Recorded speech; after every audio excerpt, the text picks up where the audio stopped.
Dear students, good morning. Dear students, हम हिंदी व्याकरण में आपठित काव्यांश पढ़ाएंगे। आपठित काव्यांश में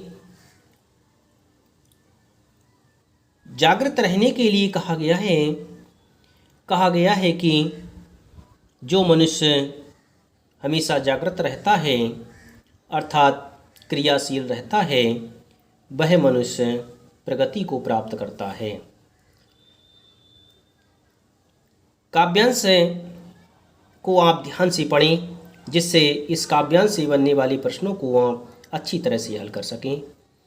काव्यांश है, साक्षी है इतिहास हमी पहले जागे हैं, जागृत सब हो रहे हमारे ही आगे हैं, शत्रु हमारे कहाँ नहीं भय से भागे हैं, कायरता से कहाँ प्राण हमने त्यागे हैं हमी प्रकंपित कर चुके सुरपति तक का भी हृदय, फिर एक बार है विश्व तुम गाओ भारत की विजय, कहाँ प्रकाशित नहीं रहा है तेज हमारा, दलित कर चुके शत्रु सदा हम पैरों द्वारा, बतलाओ तुम कौन नहीं जो हमसे हारा, पर शरणागत हुआ कहाँ कब हमें न प्यारा, बस युद्ध मात्र को छोड़कर कहाँ नहीं हैं हम हृदय, फिर एक बार है विश्व तुम गाओ भारत की विजय।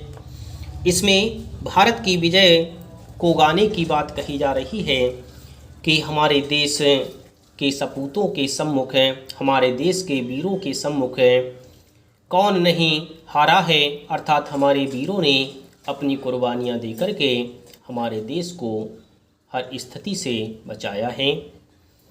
साक्षी है इतिहास हमी पहले जागे हैं, हमारे देश के वीर सपूत इस बात के लिए कह रहे हैं कि इतिहास इस बात का साक्षी है कि हम ही सबसे पहले जागे हैं, अर्थात हमने सबसे पहले ज्ञान को प्राप्त किया है। जागे का मतलब होता है ज्ञान प्राप्त करना। इस बात का इतिहास साक्षी है कि सबसे पहले हमने ही अपने देश में ज्ञान प्राप्त किया है।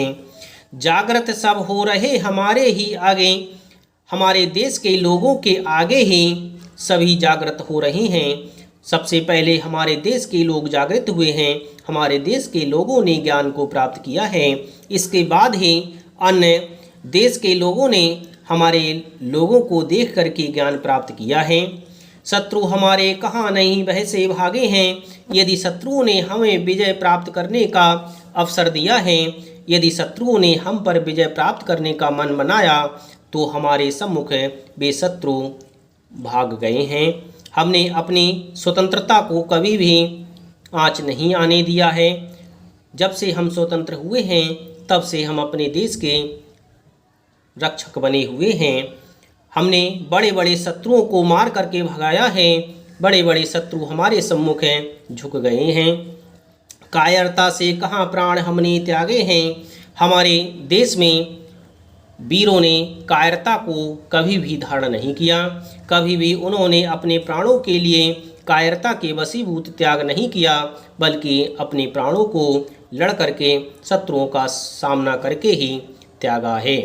हैं हमें प्रकंपित कर चुके सुरपति तक का भी हृदय, हम प्रकंपित माने कपा चुके हैं सुरपति तक का। सुरपति अर्थात सुरपति कहते हैं इंद्र के लिए, इंद्र का हृदय भी हमारी वीरता को देख करके कांप चुका है।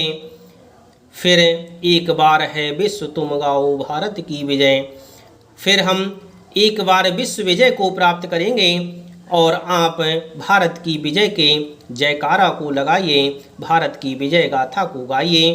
कहाँ प्रकाशित नहीं रहा है तेज हमारा, हमारा कहाँ तेज प्रकाशित नहीं हुआ है, हमने अपने तेज को हर जगह फैलाया है। दलित कर चुके शत्रु सदा हम पैरों द्वारा, यदि किसी शत्रु ने हम पर आक्रमण करने का विचार किया है तो उसके लिए हमने अपने पैरों से कुचल दिया है।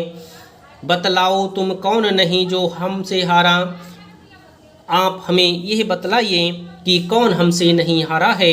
हमने बड़े बड़े शत्रुओं को पराजित किया है, बड़े बड़े शत्रुओं को अपने देश से भगाया है, पर शरणागत कहाँ हुआ हमें न प्यारा। परंतु यदि कोई शरणागत कहते हैं शरण में आगत माने आया हुआ, यदि कोई शरण में हमारी आता है तो हम उसका सम्मान करते हैं और हम उसे प्यार भी करते हैं। हमने शरणागत में आए हुए व्यक्ति को कभी भी नहीं ठुकराया है, बल्कि उसे बहुत ही प्यार से अपनाया है। बस युद्ध मात्र को छोड़कर कहाँ नहीं है हम सदैव, हम हर जगह सदैव रहते हैं। केवल युद्ध मात्र को छोड़ दिया जाए तो हम हर जगह सदैव रहते हैं। फिर एक बार है विश्व तुम गाओ भारत की विजय। आप फिर एक बार विश्व की विजय के लिए गाइए, भारत की विजय गाइए, क्योंकि हमारा भारत संपूर्ण विश्व में अपनी विजय गाथा के लिए मनवा चुका है। हमारा देश भारत समस्त विश्व में अपनी विजय रूपी झंडे को लहरा चुका है। हमारे भारत की विजय गाथा संपूर्ण विश्व में गाई जा रही है। इस तरह से मैंने आपको यह आपठित काव्यांश पढ़ा दिया। अब मैं आपको इससे बनने वाले प्रश्नोत्तर बताऊंगा, जिसे आप अपनी कॉपी में लिखेंगे। सबसे पहले आप इसे काव्यांश को अपनी कॉपी में लिखें। इसके बाद इससे बनने वाले प्रश्नों के लिए आप अपनी कॉपी में लिखेंगे। इन प्रश्नों को लिखने के बाद मैं आपको उत्तर बताऊंगा, जिसे आप अपनी कॉपी में लिख लेंगे।